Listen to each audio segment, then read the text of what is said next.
Hello everybody, Bob Giglio back again with more pressure reducing valve stuff. Here's a video I want to show you on what to do when your pressure reducing valve isn't working right, as in my case. So as I was explaining in my other videos, I like to see what's going on with these diagnostic gauges. So I have a gauge that comes before the pressure reducing valve, which is the street pressure, which is typically around 130, 120, right in this zone.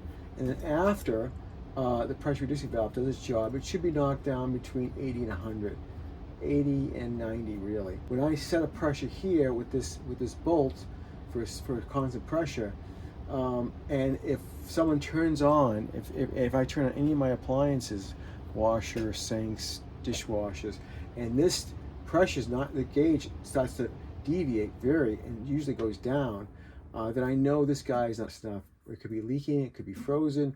So we gotta take it apart and see what's going on. This is only, I put this in 2023, April. So it's surprising to me that it's already giving me trouble. And I suspect it might be due to the hard water in our neighborhood, because hard water can calcify the valve stem and lock it in place, like I just found out on my neighbor's valve. So I'm suspected that's happened here. So I want to share with you how to repair these or how to diagnose them. And like I said, the first telltale sign is when you start opening up different faucets and appliances and the water pressure, you notice, goes way low, then you know this guy is the problem.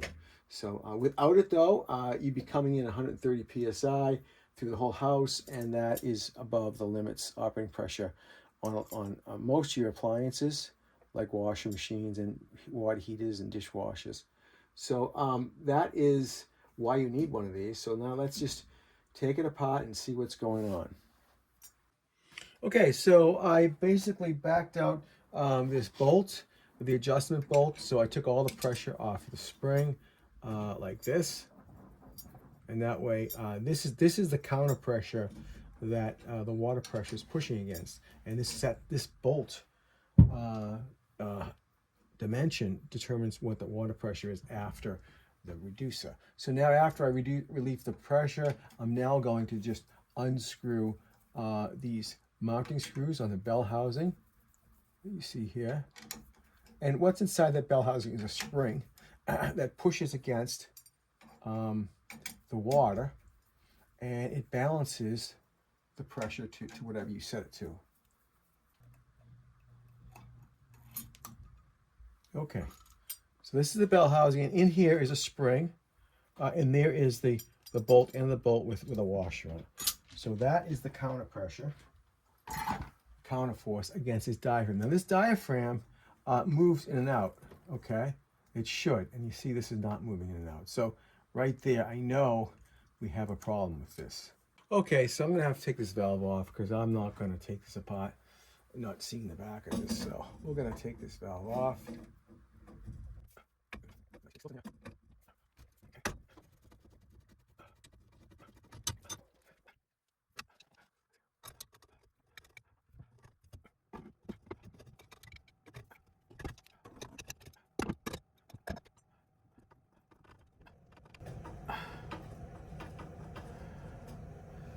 Okay, let's take it to the workbench. Let's open up this this cap here, which is going to expose the screen, and see if we caught any debris coming into it. Let's do that first.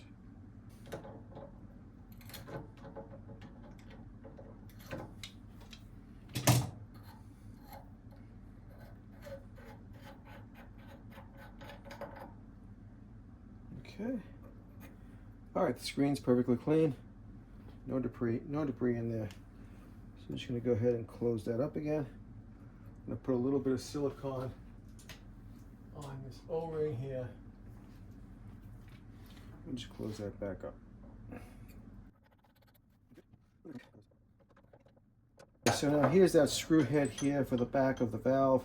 The seat of the valve is there. So let me try to take that off.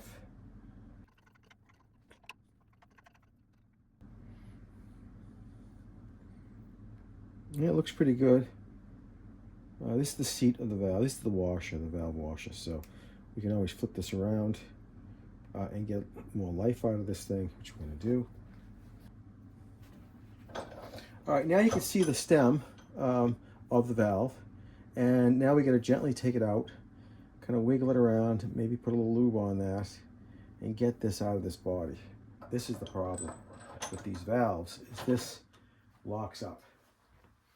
So I'm just going to put a little bit of some WD-40 just to work it around. And because this is a water supply, it's on the water supply, clean water supply, we have to really wash this valve now, because we don't want any petroleum products like this WD-40 you get in the water supply. So now we'll just gently, with a pair of plastic jawed pliers, gently work it around, see if you can get it to move. Okay, and there's the problem right there. So we have calcium buildup, as you can see, right here, causing the valve to lock up. So what we're going to do is we're going to go ahead and clean that off. We're going to use some 2000 sandpaper, a wire brush. You can take the O-ring off first, and then we're going to clean that up, polish it, and we're going to do the same to the bore. Okay, to speed things up, I went ahead and I chucked in the valve stem into my drill press, set it on a low speed. I have the 2000 grit wet dry paper and a little bit of water here. So we're just going to go ahead and polish these two piston areas.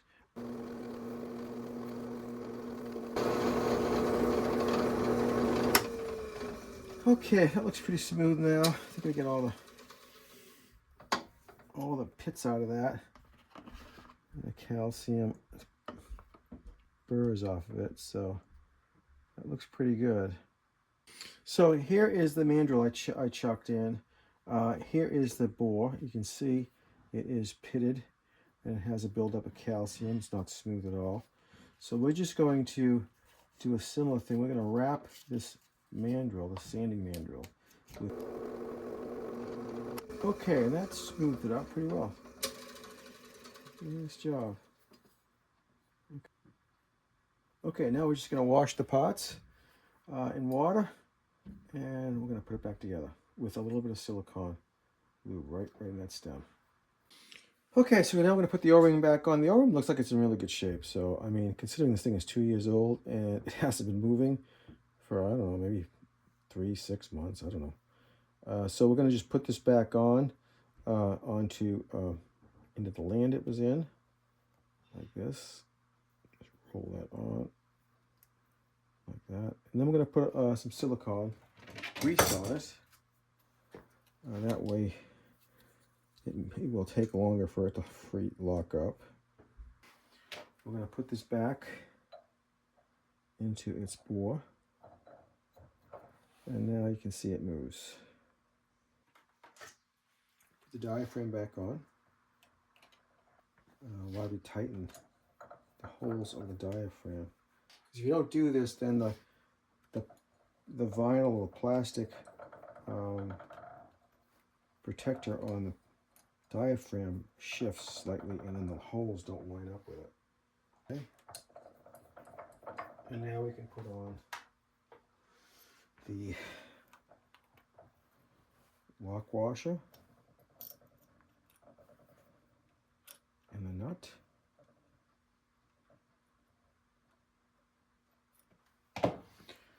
And we'll just use a screwdriver as we tighten this. The shaft don't turn.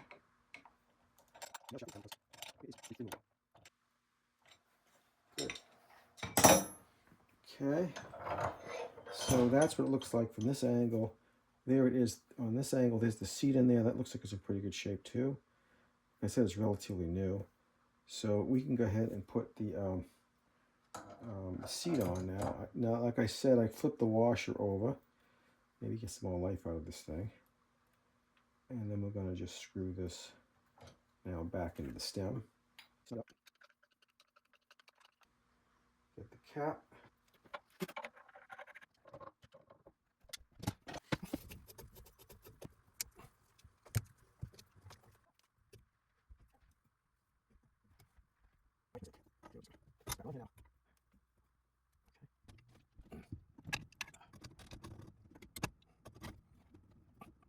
As you can see, the top gauge is reading 130.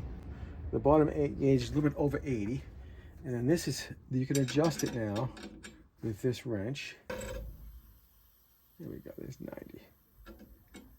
Okay, and now if I open a faucet, it should hold that.